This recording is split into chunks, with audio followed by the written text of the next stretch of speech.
Welcome to Classic Storytime Hub. Tonight, we bring you a reimagined retelling of H.P. Lovecraft's chilling tale, From Beyond. This version has been carefully rewritten to capture the same cosmic dread in a fresh, suspenseful style, crafted especially for you. I could scarcely recognize the figure that greeted me at the door. Once Crawford Tillinghast had been my closest friend, a man of solid frame and sharp intellect, but the being who now stood before me was a ruin of that memory. 10 weeks had passed since he had driven me from his home in a frenzy of rage, raving about the revelations his experiments would soon uncover. In that short span, his body had withered as though consumed by some invisible fire. His skin sagged in loose folds, stained with a sickly pallor that shifted between yellow and gray. Eyes that once shone with reason now burned with an unnatural glow, sunken deep into shadowed sockets. His forehead was a map of pulsing veins, his hands trembling with a ceaseless, twitching agitation. And worse still was the wild neglect of his appearance. Garments hanging in disarray, hair black yet streaked with white at the roots, and a beard, long, ghostly, and unkempt, masking the face I had once known as clean-shaven. This was the specter that beckoned me inside that night, clutching a candle that quivered in his shaking grasp. He glanced over his shoulder with every step, as though the empty corridors of his ancient house concealed unseen watchers. It struck me then with dreadful clarity. Crawford Tillinghast should never have pursued the sciences of mind and matter. Such paths are not meant for men of passion, for they lead only to two fates: despair in failure, or horrors beyond imagination in success. And as I looked upon him, I knew with a sickening certainty that he had not failed. He had succeeded. "What do we truly know of the universe around us?" he whispered, his eyes burning with a feverish light. "Our senses are pitifully few, our grasp of reality laughably narrow. We see only what our bodies allow us to see, never the thing itself. With 5 frail instruments, we dare to claim mastery over a cosmos of infinite complexity. Yet imagine beings with sharper, broader, stranger senses than ours. To them, the world we know would be but a fragment, a shadow. They might perceive entire realms of matter, energy, and life pressing against us, unseen, unfelt, forever beyond our reach." He leaned closer, his voice trembling with both awe and menace. "I have always believed such hidden worlds exist, brushing against our very elbows. And now I have found the key to tear down the veil. That machine you see will, within a day, awaken dormant organs within us, senses long atrophied, waiting to be stirred.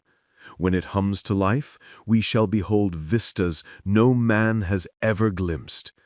We shall see what dogs howl at in the midnight dark, what makes cats arch their backs and stare into nothingness.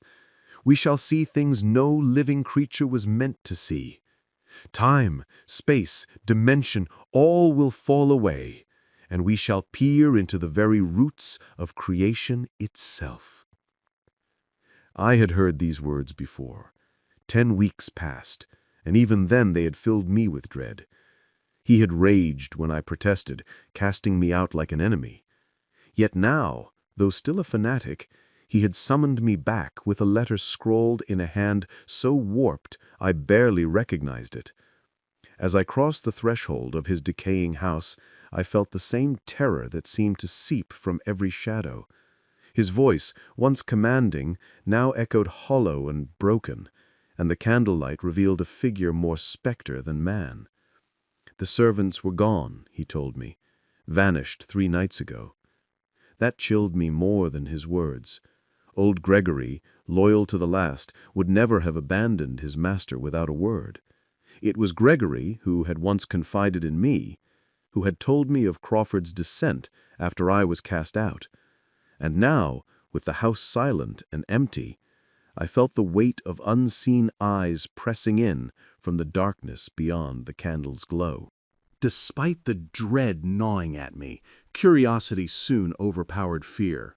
Whatever Crawford Tillinghast had summoned me to witness, I knew it was no trivial matter. He carried himself like a man who had uncovered a secret too vast to keep hidden, and though I had once condemned his unnatural probing into forbidden realms, I now felt myself drawn into his fevered conviction. Through the hollow silence of the house I followed him, the candle in his trembling hand, casting grotesque shadows along the walls. The electricity was dead, and when I asked why, he muttered in a voice not meant for me, "It would be too much. I dare not." The habit of muttering struck me as new and unsettling, for Crawford had never been one to speak to himself. At last we reached the attic laboratory. There it stood, the machine. That vile contraption glowed with a sickly violet radiance, its glass bulbs shimmering like the eyes of some alien creature. Though connected to a massive chemical battery, it emitted no sparks, no hum of current as I remembered from its earlier trials. Instead, it pulsed with a steady, unnatural light. When I questioned him, he mumbled that the glow was not electrical at all, at least not in any sense I could comprehend. He placed me in a chair beside the device, then threw a switch. The machine sputtered, whined, and settled into a low, droning hum that seemed to vibrate in my bones. The glow swelled, dimmed, and then shifted into a color beyond description, a hue that belonged to no earthly spectrum. I stared, bewildered, and Crawford's lips curled into a strange smile. "Do you know what that is?" he whispered. "That is ultraviolet." He laughed softly at my confusion. "You thought it invisible, and so it is. But now you see it, and more besides. The waves from this machine are stirring ancient senses within us, senses buried by aeons of evolution. I have awakened them in myself, and now I will awaken them in you. Do you wonder what it will be like? I shall tell you." He extinguished the candle, leaving only the machine's ghastly glow, and fixed his eyes upon mine. "Your ears will be the first to catch the new impressions, for they are closest to the dormant organs. Then others will follow. You have heard of the pineal gland? The fools of science dismiss it, but I have discovered its true purpose. It is the master organ of perception, a hidden eye that transmits visions to the brain. Through it, you will see what lies beyond. If you are normal, that is. That is how the truth will come to you, truth from realms no living creature was meant to behold." I gazed around the vast attic chamber, its sloping wall to the south barely touched by a light invisible to ordinary eyes. The corners dissolved into shadow, and the entire room seemed to waver between reality and dream, as though it were no longer a place of wood and plaster, but a stage for phantoms. For a moment, I imagined myself standing within some colossal temple of forgotten gods, endless black pillars rising from damp stone to vanish into a misty height beyond sight. But the vision shifted, and with it came a deeper horror, the sense of being utterly alone in a boundless void, a silence so complete it pressed against my skull. Panic stirred, and almost without thought, my hand went to the revolver I carried since that night in East Providence. Then it came, the sound. At first, no more than a whisper from the edge of existence, faint yet piercing, a strange music that was both beautiful and unbearable.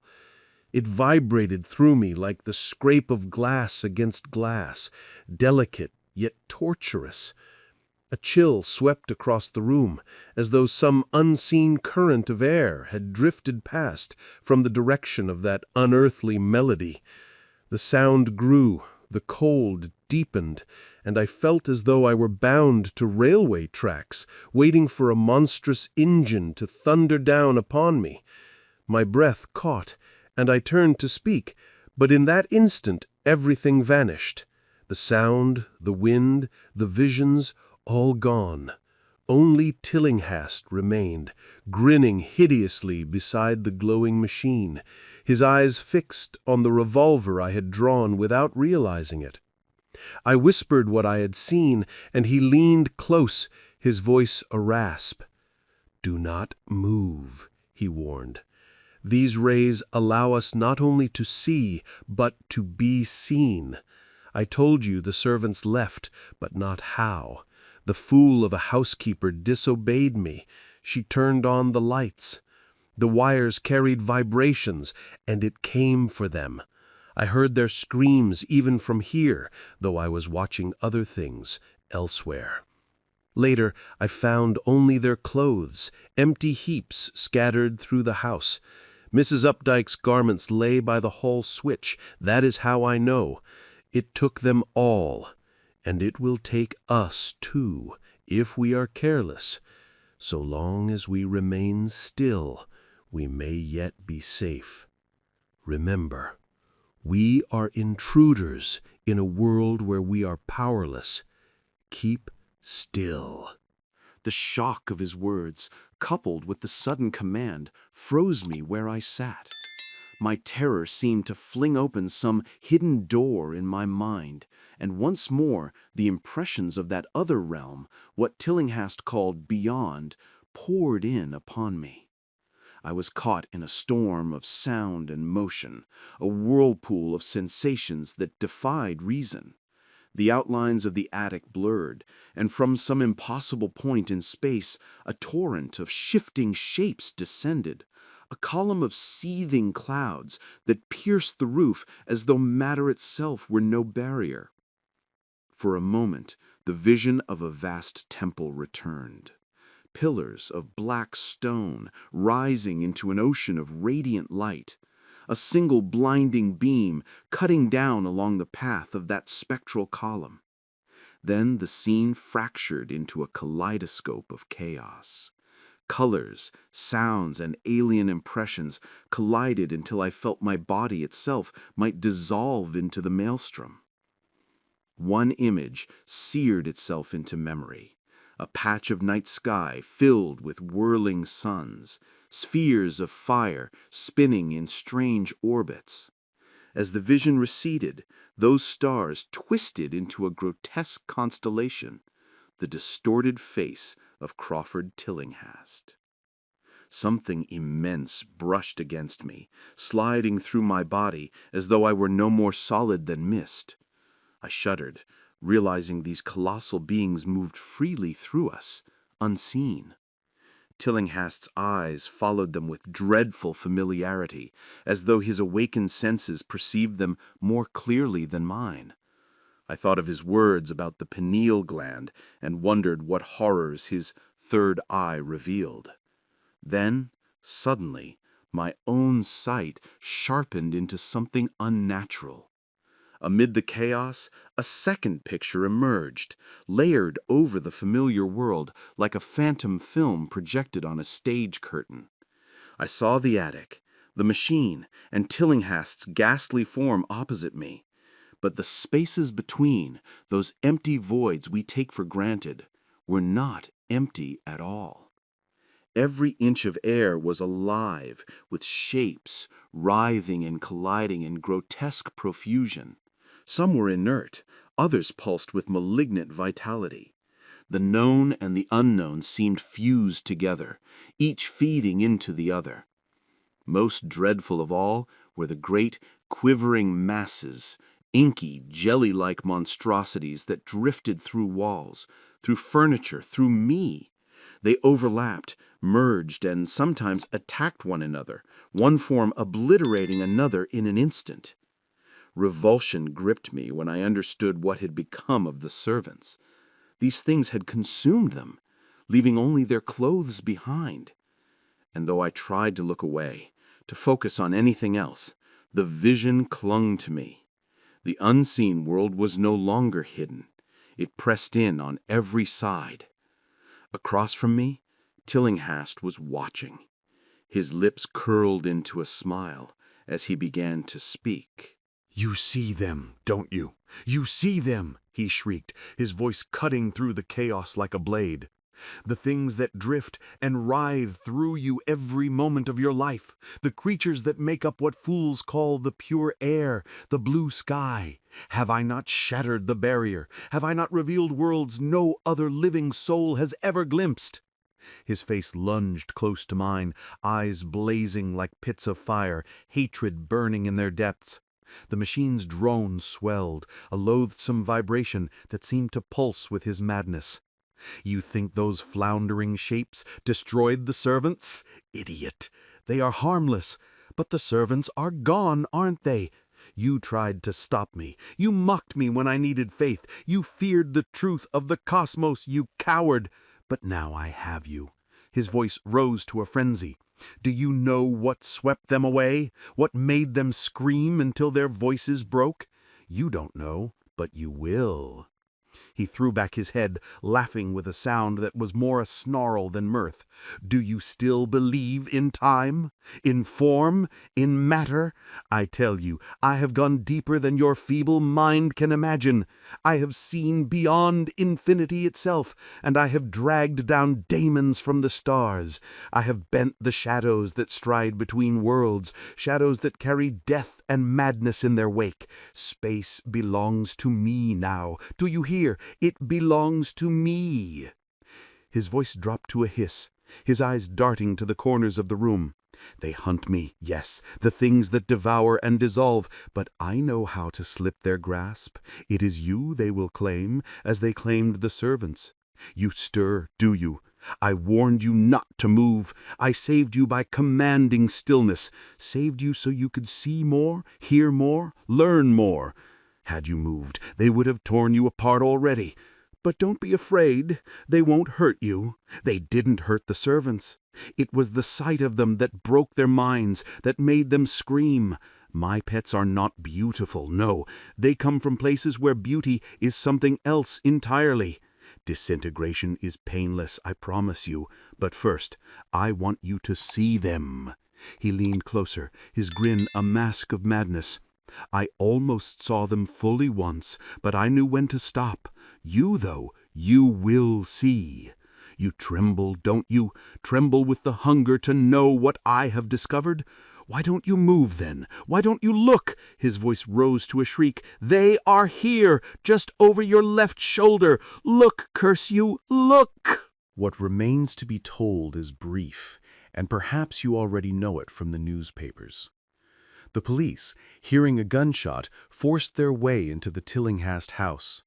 They found me unconscious, revolver in hand, and Crawford Tillinghast lying dead. At first they suspected murder, but within hours I was released. The doctors declared it was apoplexy that had ended him, and they saw that my bullet had not struck him at all, but the infernal machine, now a heap of shattered glass and twisted metal on the laboratory floor. I told them little of what I had witnessed. The coroner would never have believed me. From the fragments I did reveal, the physician concluded that I had been hypnotized by a madman bent on murder. I wish I could believe that. It would be a comfort to think my mind had been tricked, that all I saw was illusion. But I cannot, for even now, when I look at the air around me or the sky above, I feel a dreadful presence pressing close. I am never truly alone.